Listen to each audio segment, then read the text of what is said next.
Hi everyone, if you wanted to grow your own food, don't be afraid to start. I will show you exactly how to do that.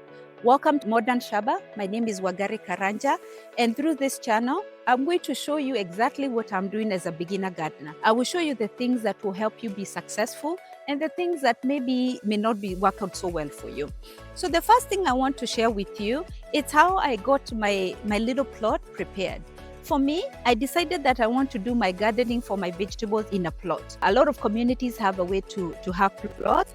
And to begin, the first thing I did, as you can see, is to dig out the soil. So you want to be able to bring out as much roots as possible, because if you leave them on the ground, they are going to be problems for you later. So one thing you want to do is to make sure that you get all the roots uprooted and put them away. So we've already started on this plot, and we'll continue to do that as much as you can. So as you can see, if you leave this with the roots on the ground, they will come back to be a problem later. The other thing I will share with you is how do you determine if your soil is good to grow? So one of the things that's available in most communities is a way to test your soil. So you can get a soil kit, you send it somewhere, and they will give you results of the quality of the soil. You want to make sure that once they give you that result, then we'll be able to improve it. I just got my kit, and in the next section, I'll be able to show you exactly what I'm going to say and how to do it. Another thing, once you determine about your soil, you also want to consider the lighting that you have on your plot. In here, I am blessed to have light that will come many hours a day, at least 4 to 6 hours a day. I should be able to have access, but that will also determine what kind of vegetables you will in which section. So for example, there are some areas that will have more sunlight, and that one you keep the crops that need more sunlight than others. So for me, I'll decide which ones I'll put in this section. So in addition to what you to decide to grow, another factor that determines what to grow is what you like to eat as a family. For me, I'm going to do very simple ones that are simple to grow and things that I'm actually going to eat. Remember, if you don't enjoy what you're growing, you're not going to keep up with it. And there's nothing fancy, it's just getting started. So the other thing we are going to do is also considering what kind of tools am I going to be using. You don't need to buy so much. And as a beginner, you can be carried away to be able to buy so many things when you actually don't need them. You just need to determine what tools can I use? What can I be able to use for different things? So for example, you might just decide to get one hoe that you can use, and that one you can use for many purposes. You can use it for digging, you can use it for really separating the plot that you want. For example, if you want to make a drill through the bed, you can use that. So just be basic, nothing fancy, get started, and as you go along, you'll be able to determine what you need. So once you've decided those things, now the other thing that you need to do is how are you going to be watering the plants that you grow? It's always good to remember, for me, my plan is to have them watered first thing in the morning and maybe in the evening. So you have to consider, am I able to do that kind of a schedule? Should I, an irrigation system? So for me, it will be okay not to use that. I'll be able to come maybe in the evening and water my plants as is needed. So stay with me here. We are going to be teaching you the basic way to do it. It's going to also be a good idea in the beginning for you to know exactly what you want to do. So as you can see in the plot, we are going to be leaving this section available for us to do the work. So the way I will separate it is just to have, in other words, I've already separated them into different boxes. And the reason you want to do different sections, it will be easier for you to work. That way, you can also decide ahead of time which plants do you want to buy.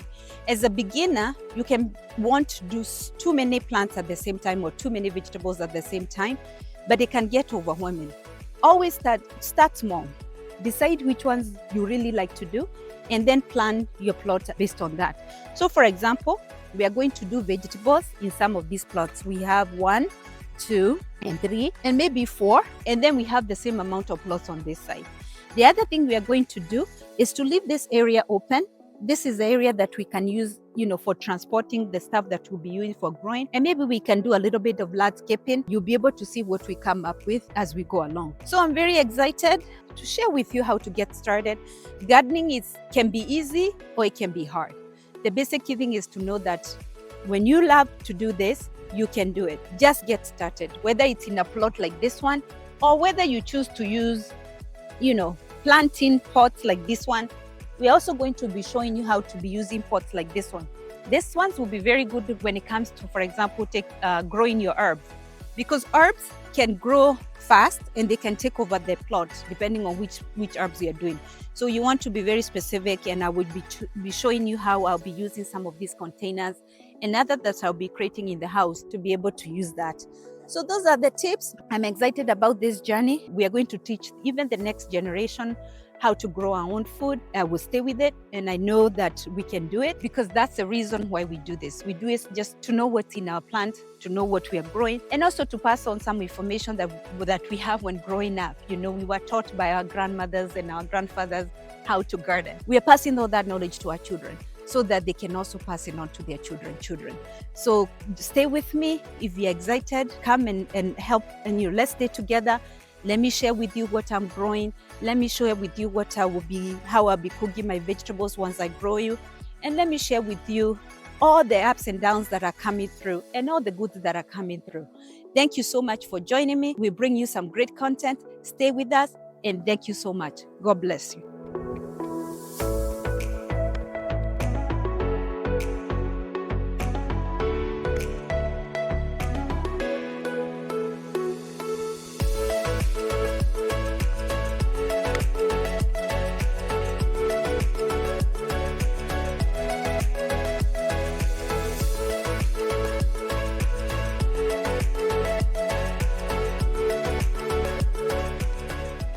One of the tools that you can also use is having a wheelbarrow. So it's easier for you to collect the roots and the things that you're digging out, so that you don't leave them in the land or in the plot. Because if you do that, they're going to grow right back. So you want to make sure that whatever you're digging out, you're getting your hands dirty, and then, just getting them out as much as you can.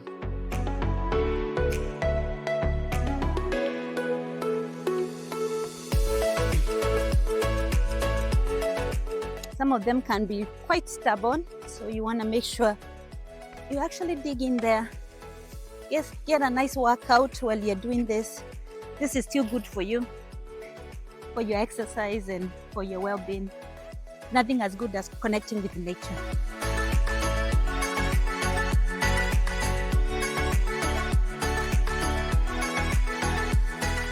Some of them I already dug them and they've dried out.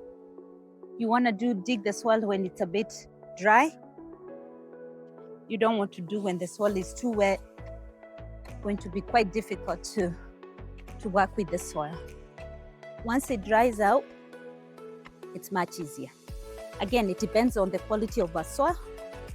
And we're going to be testing this one just to make sure we know kind of the internal of the soil. When you go to the doctor, they do some blood work to figure out what you may be missing in your system. It's the same thing with the soil. You want to make sure that if something is missing, you're going to make sure that you take care of that, because you don't want plants to be deficient in some nutrients as well, especially nitrogen. It's so important for the well-being of the crops.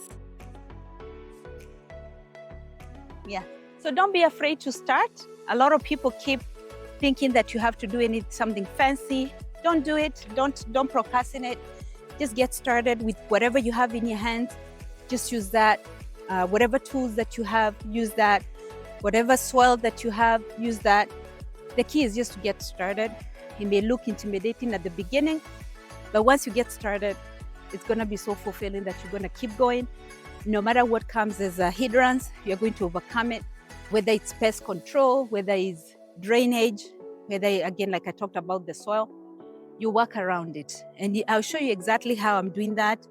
And I'll show you how we're going to fix some of the things that may come along. But the most important thing is you'll be so glad to grow your own food. You'll be happy with your vegetables, and your family can get to enjoy the fresh food from farm to table. You can enjoy very well with your family. Whatever you grow, you take it home, you cook it. It's good for your budget, it's good for your health, and it's something that you can do together as a family.